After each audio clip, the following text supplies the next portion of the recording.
شوہر بیوی سے: بیگم، آج میرے دوست شام کے کھانے پر آ رہے ہیں، تم جلدی سے یہ سامان، جوتے، گھڑی، گلدان وغیرہ چھپا دو۔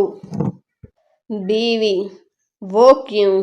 کیا آپ کے دوست چور ہیں؟ شوہر: یہ بات نہیں، میں ڈرتا ہوں کہیں وہ لوگ اپنی چیزیں نہ پہچان لیں۔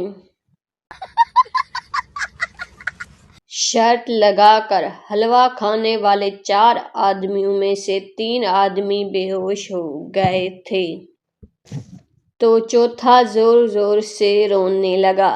لوگوں نے اس سے رونے کی وجہ پوچھی تو اس آدمی نے کہا، اگر میں بھی بے ہوش ہو گیا تو باقی کا حلوہ کون کھائے گا؟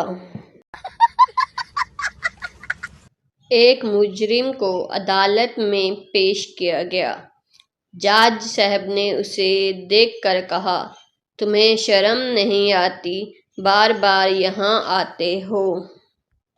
مجرم نے کہا، اس میں شرم کی کیا بات ہے جج صاحب، میں تو کبھی کبھی آتا ہوں، لیکن آپ روز آتے ہیں۔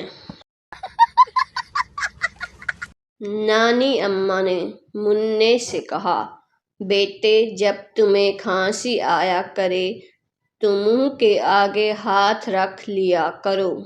منّے نے کہا، نانی اماں، آپ فکر نہ کریں، میرے دانت آپ کی دانتوں کی طرح نکلی نہیں ہیں۔